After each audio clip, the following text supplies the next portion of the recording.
आज भारतीय राजनीति के दो विपरीत ध्रुवों की उस मुख्तसर सी मुलाकात पर बात करने का सही मौका है जो 124 साल पहले हुई थी।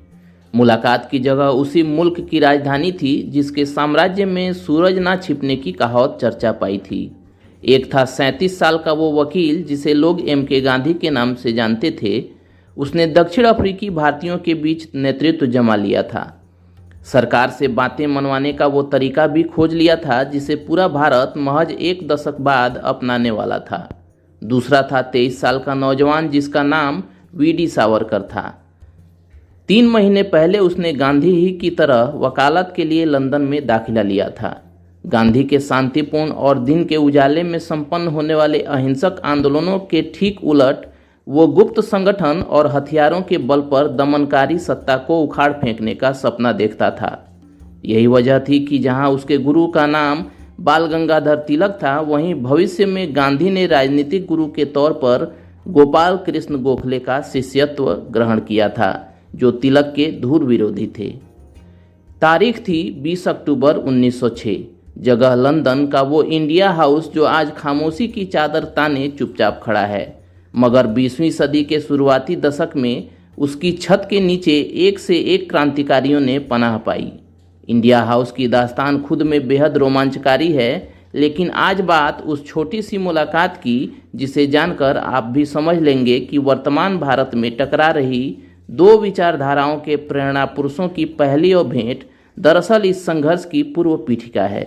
गांधी और सावरकर के एनकाउंटर का कोई रिकॉर्ड नहीं मिलता, मगर मुलाकात के चश्मदीद झांसी के पंडित परमानंद ने जो कुछ हरेंद्र श्रीवास्तव को बताया वही जानकर हमें संतोष करना पड़ता है।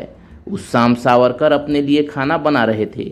गांधी कोई राजनीतिक बात करने में मशगूल थे कि बीच में ही सावरकर ने उन्हें साथ में खाने का न्योता दिया। सावरकर चितपावन ब्राह्मण थे और अपने लिए झींगा बना रहे थे। गांधी ठहरे शाकाहारी गुजराती। वो न्योते को लेकर झिझके तो सावरकर ने कहा, अगर आप हमारे साथ खा नहीं सकते तो हम साथ मिलकर लड़ेंगे कैसे? और फिर ये तो उबली हुई मछली है, जबकि हमें ऐसे लोग चाहिए जो ब्रिटिश को कच्चा चबा जाएं। दुनिया जानती है कि सावरकर अंग्रेजों का कच्चा नहीं चबा सके और ना ही उनके अनुयायी इस पचड़े में फंसे। कालांतर में वो 10 साल से अधिक की जेल काटने के बाद आज़ाद हुए तो उन्होंने हिंदूवादी राजनीति को आगे बढ़ाया, जिसके विरोध का केंद्र अंग्रेज नहीं बल्कि मुसलमान थे। उधर गांधी ने भी अंग्रेजों को कच्चा नहीं चबाया, लेकिन 3 दशकों तक क्रमशः अपने आंदोलनों से हिलाकर रख दिया। 3 साल बाद 1 जुलाई 1909 को जब लंदन में मदनलाल ढींगरा ने तत्कालीन भारत के सचिव, जो भारत के वायसराय और लंदन की सरकार के बीच अहम भूमिका निभाते थे, के सहयोगी विलियम हटकरजन वाइली को बेहद करीब से 4 गोलियां मारकर ढेर कर दिया, तब भी गांधी और सावरकर एक दूसरे से अलग विचार रखते थे। ढींगरा के परिजनों तक ने उससे संबंध तोड़कर खुद को दूर कर लिया था, लेकिन सावरकर ने सार्वजनिक तौर पर उसका साथ दिया। वहीं गांधी ने इसे बहादुरी भरा कारनामा मानने के बजाय हिंसक कृत्य ठहराया। उन्होंने लिखा कि अगर ऐसी हत्याओं के बाद ब्रिटिश देश छोड़कर चले भी जाएं तो उनकी जगह कौन शासन करने वाला है? इसका एकमात्र जवाब है कातिल। गांधी सावरकर की एक मुलाकात और हुई। संयोग से ये भी अक्टूबर था, साल 1909 था और तारीख 24 अक्टूबर। लंदन में भारतीय समुदाय विजयादशमी मनाने के लिए इकट्ठा हुआ था।